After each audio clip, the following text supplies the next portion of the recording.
Yeah, all right. Dare Potato says, I appreciate that Sims doesn't just follow the consensus and will rank based on what he feels, even if he knows he'll take flack for it. Keep up the good work, Chris. So you got a lot of supporters out there. I appreciate that. And that is true. I got to go with my feel. I'm not going to always listen to everybody else. And two, at some point, you got to have a little confidence in your experience, in what I've experienced. Like I told you, the great players I played with in the NFL, college, the players I was around with my dad's career, even post-career when I was in coaching a little bit, and just still that, this is a position that I do feel like I have a decent track record, which you alluded to on Monday a little bit, and I do feel confident in my overall feel with these like guys. You have an edge, which is what gambling has taken over everything. Every gambler's like, where's your edge? You have an edge. You feel like you have one there. User EM says that Chris doesn't get enough credit for predicting Okudah would be a bust. That was your most liked comment on the YouTube page last time, 194. I'm like, man, Jeff Okudah was like, how did I get dragged into this? Seriously. He's like, what the hell, right? But and yes, there was things about him.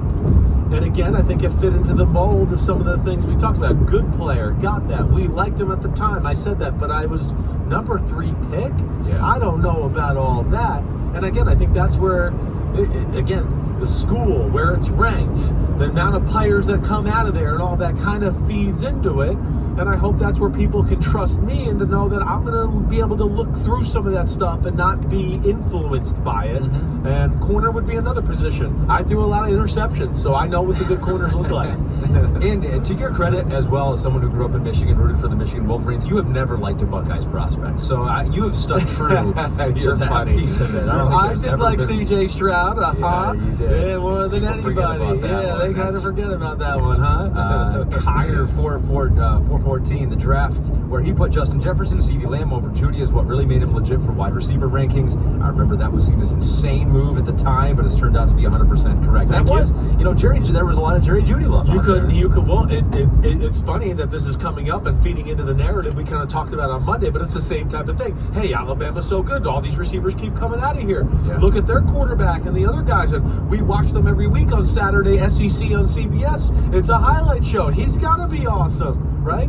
I think it just feeds into that too. And again, that's where it was a little overhyped. And not to say that he's a bad player. He's a good player, but not where everybody had him ranked. And certainly, CeeDee Lamb and definitely Justin Jefferson's better than him. Real 1687, Chris dunking on these mofos is hilarious. I would literally love to hear these more often. I can't dunk in real life anymore, so I got to dunk here with my mouthpiece. And you know what it is, says, I love Kyle Williams at Washington State. Extremely shocked that Sims even mentioned him, though he was going to be a gem in the later rounds. Thought he was going to be a gem in the later rounds. At number 2 is crazy, but I really like it. Kudos to Sims for being true to himself. Well, I appreciate that. I do. And again, what I think about too is 4.4 flat, 155, 1,000-yard receiver. What was it? 16, 17 yards per catch. It ain't that crazy.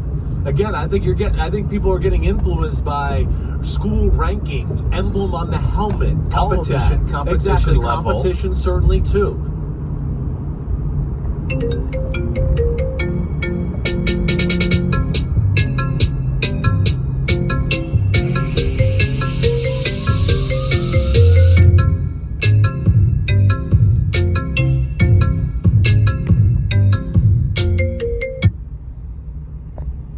And all that, I get it. So there's all of that plays into this. But I think that if we sat and watched film together and sat there, I'd go, hey, look at this guy, and he's cool, shiny, went to this cool school and looks awesome, and that's a cool emblem. But man, let's watch him run this play, and let's watch him run this play. Because some of those cool schools, I know the competition thing, they still had games against not good competition, and I still don't see the plays that I saw with the other guy, right? That's where I would argue, like, I know Matthew Golden is looked at as maybe a first-round receiver and one of the top receivers. Texas had some throwaway games. He didn't go for 50 and 60 and 80 in those games. Why not? In fact, 4.29, the 54 yard is the longest completion of the year, right? That doesn't talk 4.29 to me. Guys that run 4.2 usually have touchdowns that are longer than 50 yards and all that. I'm not trying to hate on Matthew Golden. I'm just giving some for instances and how I dig through things sometimes as well.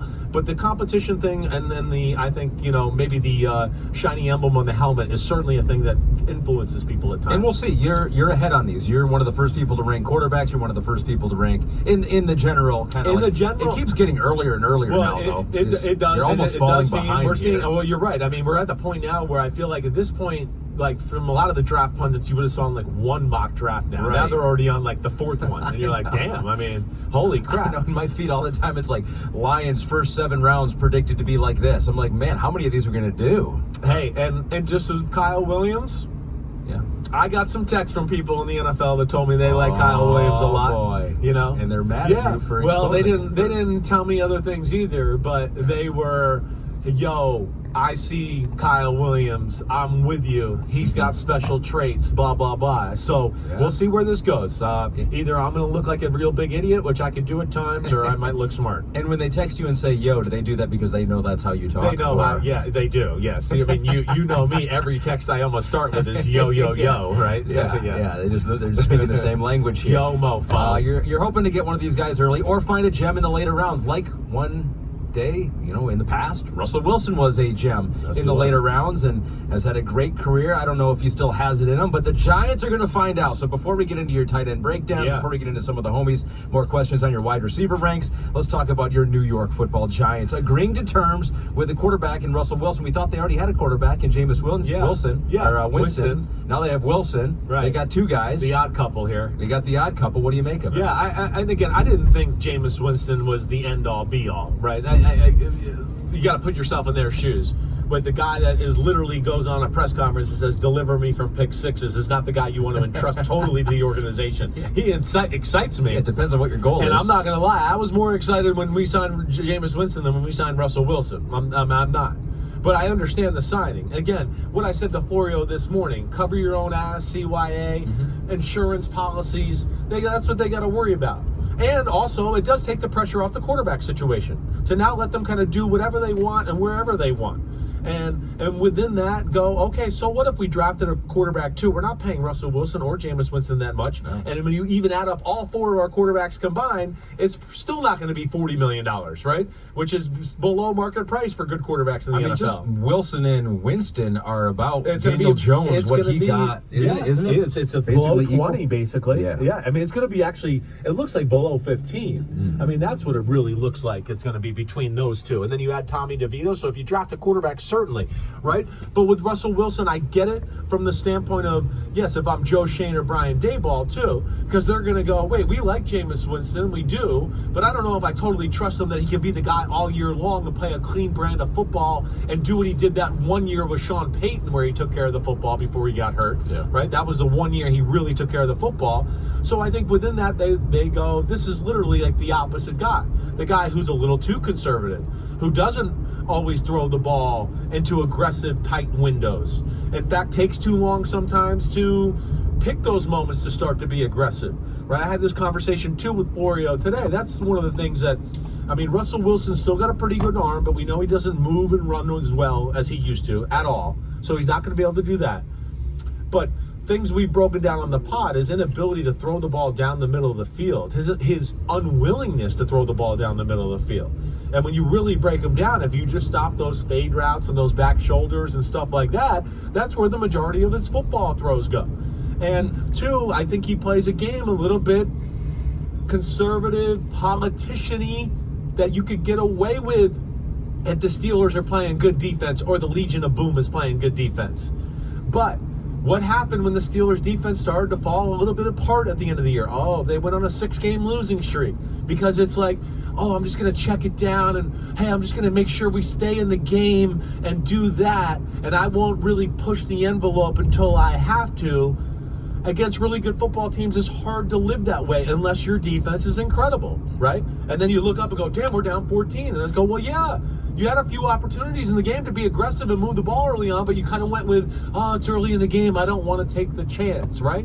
So those are the reasons I don't get necessarily excited, let alone there's a reason he's on his 3rd team in 3 years, sure, all right? And then let alone, as I told you on the pod a little bit, I heard from people up there and was saying this at the end of the season that he was falling on deaf ears as a leader, right? That he's not exactly the one